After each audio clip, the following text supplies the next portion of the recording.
کبھی کبھار ایک جھوٹ ہی انسان کی تباہی کے لیے کافی ہوتا ہے۔ ہم تو یہ سمجھتے ہیں کہ جھوٹ بول کر ہم نے فائدہ حاصل کر لیا، دوسرے کو بیوقوف بنا لیا اور ہمیں بہت فائدہ ہو گیا، حالانکہ شاید وہ ایک جھوٹ ہی ہماری تباہی کے لیے کافی ہو، ہماری ہلاکت کے لیے کافی ہو۔ وہ ایک جھوٹ ہی ہماری آخرت کی بربادی کے لیے کافی ہو۔ حضرت عیسیٰ علیہ السلام ایک مرتبہ سفر پر جا رہے تھے۔ حضرت عیسیٰ کے پاس ایک شخص آیا اور وہ کہنے لگا کہ حضور آپ ہر وقت سیاحت میں رہتے ہیں، مجھ غریب کو بھی اپنے ساتھ رکھ لیں، میں بھی آپ سے فیض حاصل کرنا چاہتا ہوں۔ حضرت عیسیٰ نے کہا کہ چلو آپ بھی میرے ساتھ شامل ہو جاؤ۔ حضرت عیسیٰ علیہ السلام اس کو سفر پہ لے کر روانہ ہو گئے۔ جب کھانے کا وقت آیا تو حضرت عیسیٰ بیٹھے، اس کو بھی حکم دیا کہ آپ بھی بیٹھ جاؤ۔ آپ نے رومال کھولا، ایک روٹی اس شخص کو دی، ایک روٹی آپ نے کھائی، ایک رومال کے اندر ہی تھی۔ حضرت عیسیٰ نے ایک روٹی کھائی اور کھا کر جب پانی پینے کے لیے نہر پر گئے اور جب واپسی آئے تو حضرت عیسیٰ نے اس شخص سے پوچھا کہ اس رومال کے اندر تیسری روٹی تھی، وہ کہاں گئی؟ وہ کہنے لگا حضور مجھے تو نہیں پتا کہ وہ روٹی کہاں گئی۔ حضرت عیسیٰ نے خاموشی اختیار کی۔ آپ نے دوبارہ سفر شروع کر دیا۔ جب سفر شروع کیا، جنگل میں پہنچے تو وہاں پر ہرن کے دو بچے دیکھے۔ ایک ہرن کے بچے کو آپ نے آواز دی تو وہ دوڑتا ہوا حضرت عیسیٰ کے قدموں میں کھڑا ہو گیا۔ حضرت عیسیٰ نے اس کو ذبح کیا، پھر اس کو بھون کر آپ نے خود بھی گوشت کھایا اور اس کو بھی کھلایا، اور پھر ہڈیوں کو جمع کر کے آپ نے اللہ کے بارگاہ میں دعا کی، اللہ اس کو پہلے کی طرح زندہ و جاوید کر دے۔ جب دعا کی تو وہ ہرن کا بچہ دوبارہ زندہ ہو کر کھڑا ہو گیا۔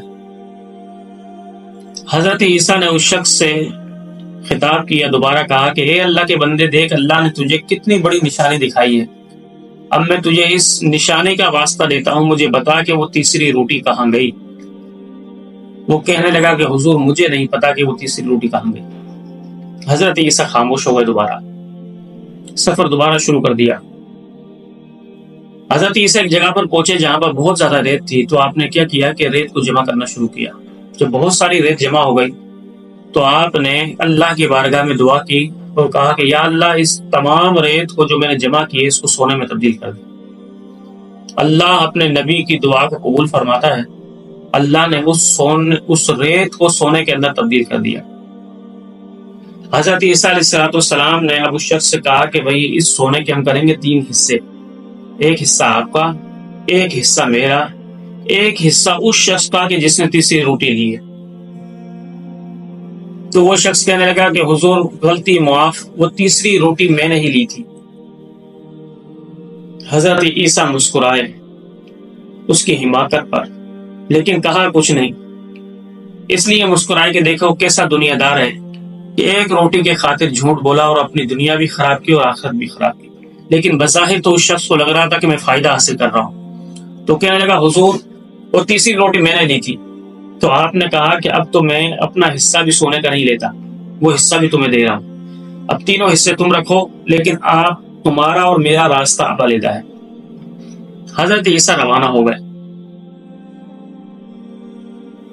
اب وہ شخص سونے کے پاس کھڑا ہو کر سوچنے لگا کہ میں اس سونے کی حفاظت کیسے کروں، ایسا نہ ہو کوئی ڈاکو آئے اور مجھ سے سونا جو ہے تمام کا تمام چھین کر لے جائیں، تو میری تو ساری محنت ضائع ہو جائے گی۔ اب وہ کھڑا ہو کر یہ دیکھنے لگا کہ کوئی 1-2 افراد آئیں تاکہ میں ان کو حفاظت کے لیے اپنے ساتھ رکھوں اور ان کو معاوضہ دے دوں۔ تو کھڑا رہا، انتظار کرتا رہا، تو 2 لوگ آئے تو اس شخص نے ان کو اجرت پر رکھا۔ وہ بھی بھاپ گئے کہ اب اس کے پاس سونا ہے۔ اب وہ منصوبہ بنانے لگے کہ ہم اس کو کس طریقے سے قتل کریں، لیکن جو سونے والا تھا وہ بھی بھاپ گیا کہ ان کی نیت صحیح نہیں ہے۔ تو اس نے کہا کہ بھئی میں تمہیں اجرت تو نہیں دوں گا، البتہ یہ ہے کہ ہم سونے کے کریں گے 3 حصے، ایک حصہ میرا، ایک حصہ آپ کا، ایک حصہ آپ کا، 3 حصے کریں گے جب میں اپنی منزل مقصود پر پہنچ جاؤں گا۔ اب وہ چلتے رہے، جنگل میں پہنچے تو ان 2 دوستوں نے کہا کہ بھئی بہت بھوک لگی ہے، کھانا آنا چاہیے، اور سونے کو لے کر تو ہم شہر میں جا نہیں سکتے، ایسا نہ ہو کوئی جاسوسی کر دے۔ تو جو سونے والا تھا وہ کہنے لگا کہ اچھا تم ایسا کرو، سونے کی حفاظت کرو، میں شہر میں جاتا ہوں اور کھانا لے کر آتا ہوں، یہاں پر بیٹھ کر ہم کھائیں۔ اب وہ کھانا لینے کے لیے گیا، اس کے دل کے اندر وسوسہ آیا کہ میں ان کو 2 حصے کیوں دوں، کیوں نہ کھانے کے اندر ہی زہر ملا دوں تاکہ یہ کھانا کھا کر یہ دونوں مر جائیں اور پورا کا پورا سونا جو ہے وہ میں لے لوں۔ اور ادھر جو 2 دوست بیٹھے ہوئے تھے وہ مشورہ کرنے لگے کہ یار ہم 3 حصے سونے کے کیوں کریں، 2 کیوں نہ کر لیں، ایسا کیوں نہ کریں کہ جب وہ کھانا لے کر آئے تو ہم اس کو مار دیں اور پھر آرام سے کھانا کھا کر سونے کے 2 حصے کر کے ہم اپنے گھر کو روانہ ہو جائیں۔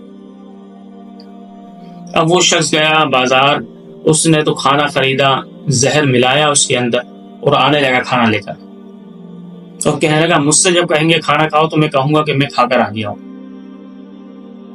اب جب یہ کھانا لے کر آیا، اس نے کھانا رکھا، وہ پیچھے مڑا تو ایک دوست نے پیچھے سے اس کے سر پر وار کیا، اس کو گرایا، اور دوسرا دوست اس کے چھاتی پہ چڑھ کر اس کو ذبح کر دیا، اس کو تو مار دیا۔ اب دونوں دوست کہنے لگے بھائی شکر ہے، اس کو تو ہم نے مار دیا، اب ہم بیٹھ کر کھانا کھاتے ہیں، کھانا کھا کر پھر مال کی تقسیم، سونے کو تقسیم کریں گے اور پھر اپنے اپنے گھروں کو روانہ ہو جائیں گے۔ انہوں نے کھانا کھانا شروع کیا، جب کھانا کھا کر فارغ ہو گئے، اب وہ سونے کو 2 حصے کرنے لگے۔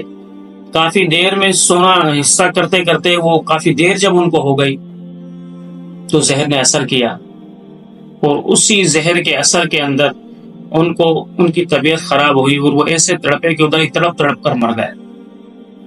کچھ دنوں کے بعد حضرت عیسیٰ کا وہاں سے گزر ہوا اپنے حواریوں کے ساتھ، تو حضرت عیسیٰ علیہ السلام نے ان کو دیکھ کر اپنے حواریوں سے خطاب کیا کہ دیکھو یہ ہے دنیا۔ ایک شخص نے جھوٹ سے ابتدا کی تو اس کا انجام کیا ہوا، نہ دنیا ملی نہ آخرت، دنیا بھی خراب آخرت بھی خراب۔ تو کبھی بھی جھوٹ نہ بولیں، کیونکہ ایک جھوٹ سے انسان کی دنیا بھی تباہ ہو جاتی ہے اور آخرت بھی تباہ و برباد ہو جاتی ہے۔